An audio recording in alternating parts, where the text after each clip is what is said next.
G'day everyone, and welcome to this two-part series of the Vico High Country, where I head up into the ALPINE National Park with my 6-year-old boy Ethan to explore some of the amazing landscape up here, from trout fishing on remote secluded rivers to climbing up into the mountains covered with grassy plains and snow gums. Join us as we show you some of this amazing country and what's on offer in just a small sampling of Victoria's largest national park.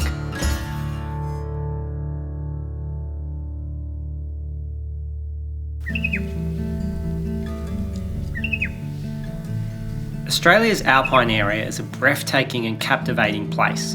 Known as the Snowies in New South Wales or the High Country in Vico where we are based, this area can hold a lot of mystique for us Aussies. See, unlike our good friends in Europe or North America, who can get freezing conditions and snow in major towns and cities, Aussies have to venture up into the mountains to be able to see the white stuff. This means there may be more of an unfamiliarity for the average Australian with these kind of landscapes, which just adds to the draw and mystery of the place.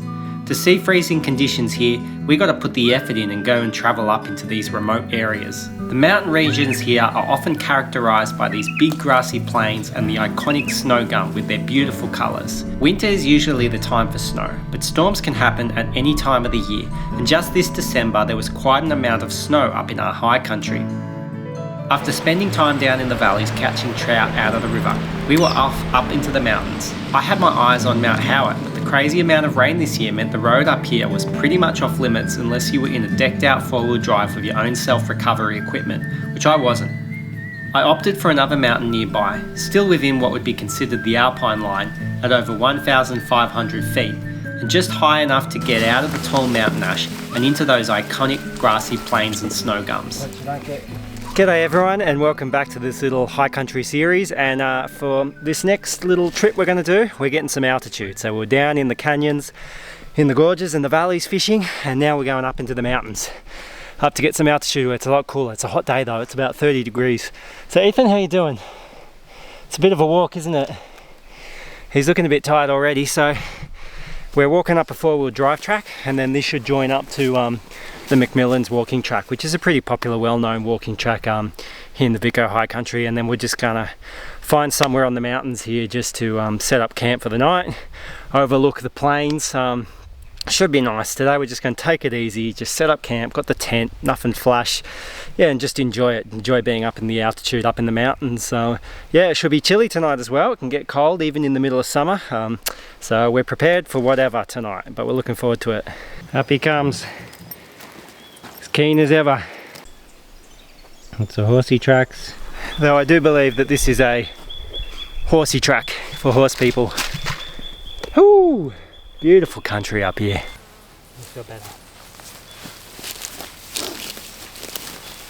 So part of hiking with little kids is knowing their limits, how far you can push them. Ethan's already pretty tired from the big walk we've done to the little river where we went trout fishing on. So I've chosen this 4-wheel drive track because it's kind of a shortcut up to the top of the mountain, and he's huffing and puffing now, but it's not far to go, and you know, it's going to be an easy hike for this one. We just want to camp somewhere with a good view.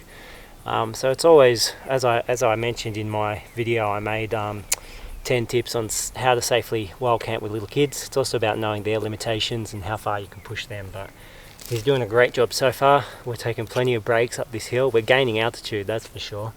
Oh, you dropped your thing. What's interesting, I was going to come here last week, but where we are right now would have been snowing last week in December. So I'm like, no, I'm not going to take Ethan out in that. But I don't know, maybe next winter I might come up here myself for a bit of a snow camp. That could be cool. Talk about an overgrown 4-wheel drive track. Like I said, I think this is just for the horse. Absolutely spectacular. Look at that. That is high country for you.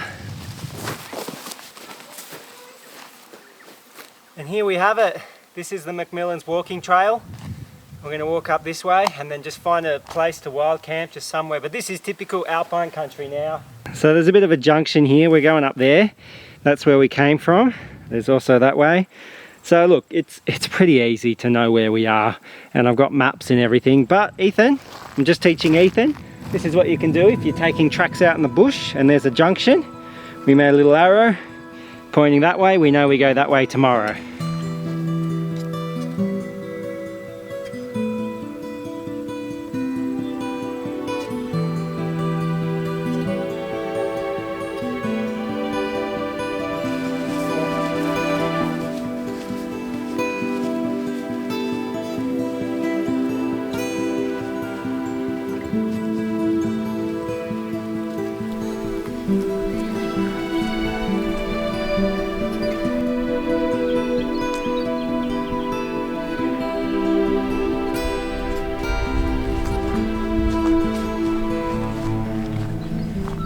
So I don't know what it is, but I always find something eerie or spooky about high country plains, especially with all the dead snow gums. The dead snow gums is not a good thing, so there's both fires have devastated a lot of snow gums, and then there's apparently I think it's a beetle or a larvae or something that's actually killing off a lot of snow gums, which is not good. So maybe that's why it's eerie up here. It kind of feels a bit like a graveyard, so plenty of live stuff though still. All right, well, we're here on the top of this particular mountain. We're on a bit of a ridge line, so sunset view is going to be down there, so we're going to find camp somewhere along there.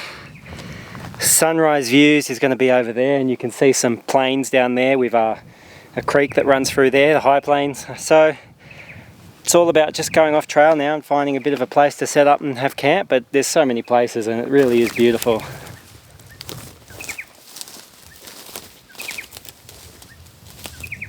Alright, I've just stumbled across this. People have camped here. Look, I like to camp in a place that looks like no one has ever camped there before. But the fact that I'm in the high country and I don't want to go and create another fire ring just for the sake of it, and this is already here, I might just use this tonight. And again, the view is spectacular, I can't complain. There's a nice area here, I can pitch the tent. I'm just going to do that tonight. You know, we've had a great camp, wild camping the other night, trout fishing, so I'm quite happy with this.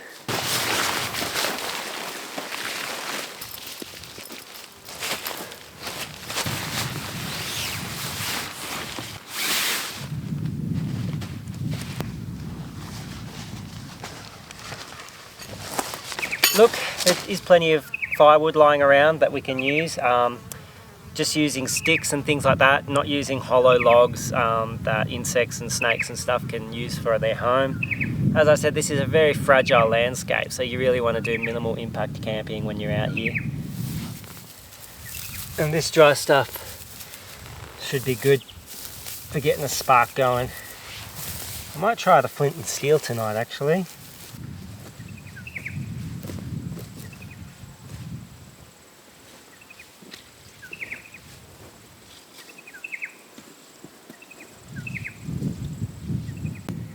I don't know if you can see that.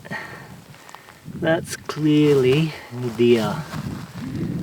Whether it's Samba or fallow, not sure. But there'd be a lot of deer out here, that's for sure. Small rock like this, and you make your mark. Go and put it right on the top of the rock pile. Careful not to make it fall. And then you can show that you also climbed this mountain. Put your rock right at the very top. There we go. He has claimed the mountain. It's a 30 degree day today, but as soon as that sun goes down, we're getting a bit of cloud cover come in. You can feel how cold it gets up here, so Ethan's feeling a bit chilly already. You can't see. I can still see. Move over, buddy. Okay. Alright, it's 5:30. Oh, 5:45, but Ethan is so hungry, he's begging me to cook now, so easy meal tonight, Thai chicken curry, and then supplement it with some noodles. Unfortunately, like I said in the last video, I lost my cooking pot, so I'm going to boil water in the saucepan. Not ideal, but I will have a fire tonight, but it's going to take a while to get the fire going and then boil the water in the pan, so I'm just going to use the little butane stove for dinner. And then later, when it starts getting a little bit dark, I'll just have a fire, and I'll have a small one and it won't go for long. So this way we can cook up now and start eating. So I'm going to get into it.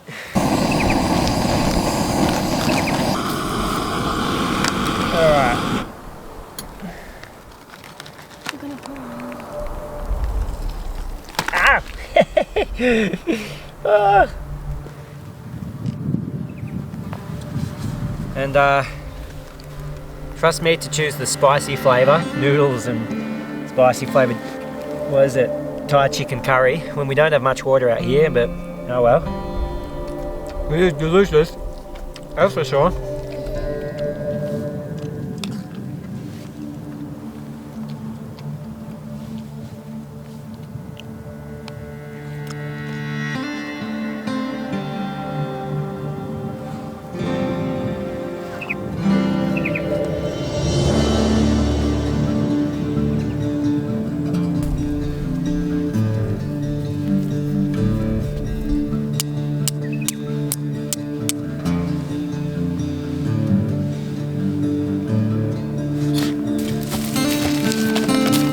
Dad, should I put this rubbish in? It's always a sharp reminder of how cold these wilderness areas can get once the sun goes down. Hiking shirts and akubra hats were replaced with flannels, beanies and jackets pretty quickly. As we settled in for the night, exhausted from all the walking over the last few days, we just sat back and took it all in around the fire. Big vast mountains, magpie calls and the soft drone of crickets surrounded us.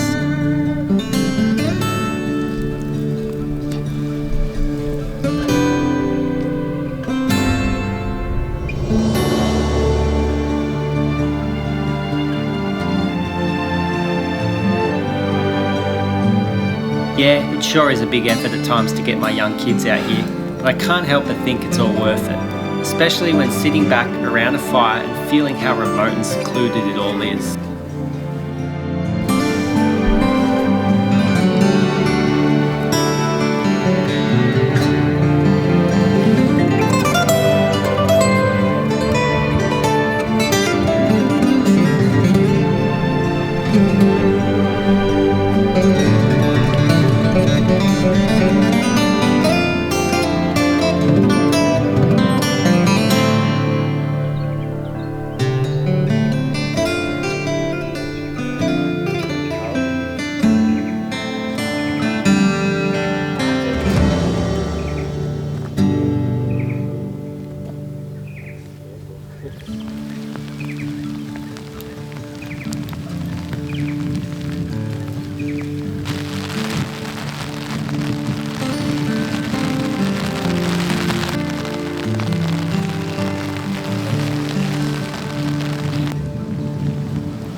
Good morning. Well, that's high country for you. Hot and 30 degrees yesterday, cold and raining this morning. It is what it is.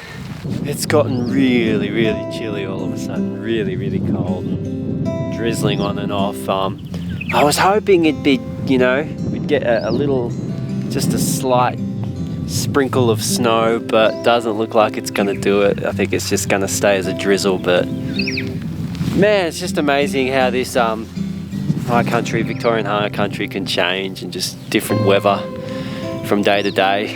You know, it's December and it's so cold right now. Beautiful. I love it.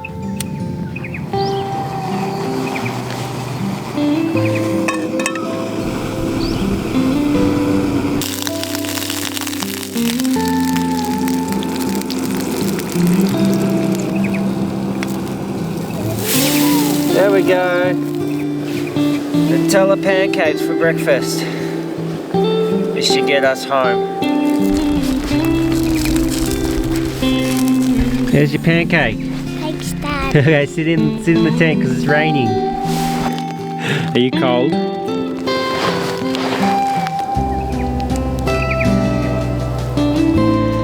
So being the Alpine National Park, you are allowed to do dispersed camping, which is, you know, popularly called wild camping. And usually, you know, you do leave no trace. So obviously if you do a fire, pack it up. But since I found this like this, and because this is near a popular walking trail, I'm guessing this is a regular spot where people will come and have a fire.